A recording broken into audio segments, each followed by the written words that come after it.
Life could be a dream. Life could be a dream. अस्सलाम वालेकुम dear students, welcome to Nooristan online classes. Dear students, आज हम पढ़ेंगे standard of length metre.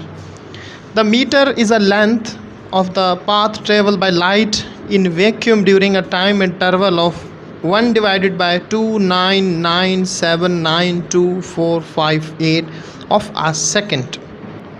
Vacuum के अंदर second के 299792458वें हिस्से में लाइट जितना ट्रेवल करती है उसे 1 मीटर कहते हैं। इसकी एक और भी डेफिनेशन है। It is also defined as a distance between 2 marks on a platinum iridium bar kept at 0 degree Celsius in international bureau of weight and measure near Paris.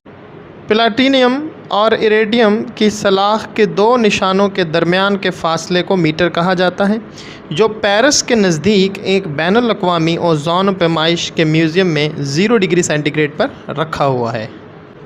So dear students, इसके बाद हम पढ़ेंगे multiple and सब multiple. प्यारे बच्चों, आप जब किसी भी कार में या बस में सफ़र करते हैं तो आपको रोड के साइडों पर बहुत से साइन बोर्ड नज़र आते हैं जिनमें डिस्टेंस किलोमीटर में लिखा होता है। तो आइए सबसे पहले हम बात करते हैं किलोमीटर की। 1 किलोमीटर को हम 1 km से शो करते हैं और 1 kilometre is equal to 1000 metre. 1 kilometre 1000 metre के बराबर होता है और जिसे हम लिख सकते हैं 10³ मीटर। ठीक स्टूडेंट्स, अगर हमें कहा जाए कि मीटर को किलोमीटर में कन्वर्ट करें तो हम 1 को 1000 से डिवाइड कर देंगे। जैसे यहाँ पर देखें कि 1 metre is equal to 1 divided by 1000 kilometre, जिसे हम लिखेंगे 10⁻³ किलोमीटर। इसके बाद देखें कि 1 मीटर के अंदर 100 सेंटीमीटर होते हैं और जिनको हम लिख सकते हैं 10⁻² सेंटीमीटर।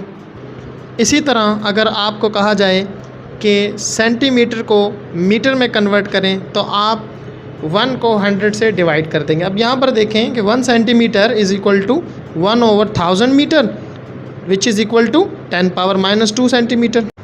इसके बाद देखें कि 1 सेंटीमीटर के अंदर 10 मिलीमीटर होते हैं।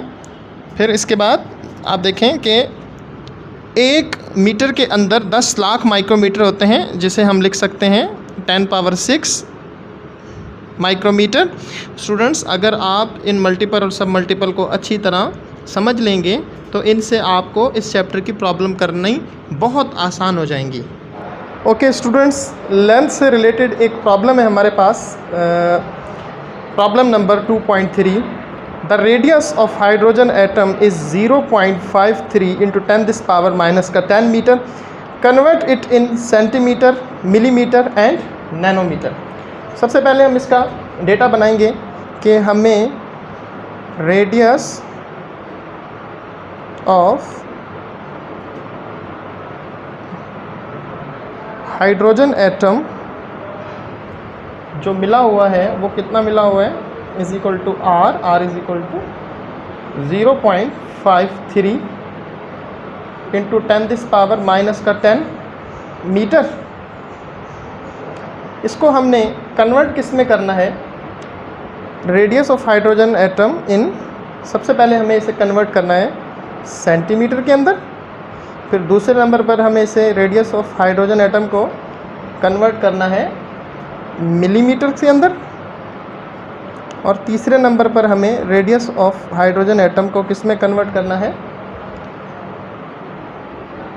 नैनोमीटर के अंदर। ठीक हो गया।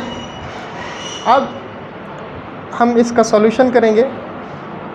सबसे पहले हमें क्या करना है, रेडियस ऑफ हाइड्रोजन एटम को किस में कन्वर्ट करना है, सेंटीमीटर के अंदर फ्रॉम मीटर। तो रेडियस ऑफ हाइड्रोजन एटम हमें मिला हुआ है 0.53 × 10⁻⁻10 मीटर। ठीक हो गया। अब हम क्या करेंगे कि रेडियस ऑफ हाइड्रोजन एटम 0.53 × 10⁻⁻10 और इसके थोड़ा सा साइड में हम यहाँ पे लिखेंगे कि 1 metre is equal to 100 centimetre which is equal to 10⁻² centimetre. और हम इसको 10 पावर 2 से मल्टीप्लाई कर देंगे तो हमारा रेडियस ऑफ हाइड्रोजन एटम बन जाएगा 0.53 इंटू 10 दिस पावर। अगर मल्टीप्लिकेशन का ऑपरेशन हो और बेस सेम हो तो पावर ऐड हो जाती हैं, यानी -10 + 2, तो रेडियस ऑफ हाइड्रोजन एटम हमारे पास हो जाएगा 0.53 इंटू 10 दिस पावर -8। अब यहाँ पर हम सेंटीमीटर लिखेंगे क्योंकि हमने मीटर से कन्वर्ट किया है उसे किस में, सेंटीमीटर में। सो स्टूडेंट्स, ये था आपका कन्वर्जन मीटर से सेंटीमीटर में। अब बाकी radius of hydrogen atom in millimetre and radius of hydrogen atom in nanometre, ये आपका होमवर्क है। आप इसे सॉल्व करके मुझे सेंड करें, मुझे चेक करवाएं। अपना ख्याल रखिएगा। अल्लाह हाफिज़।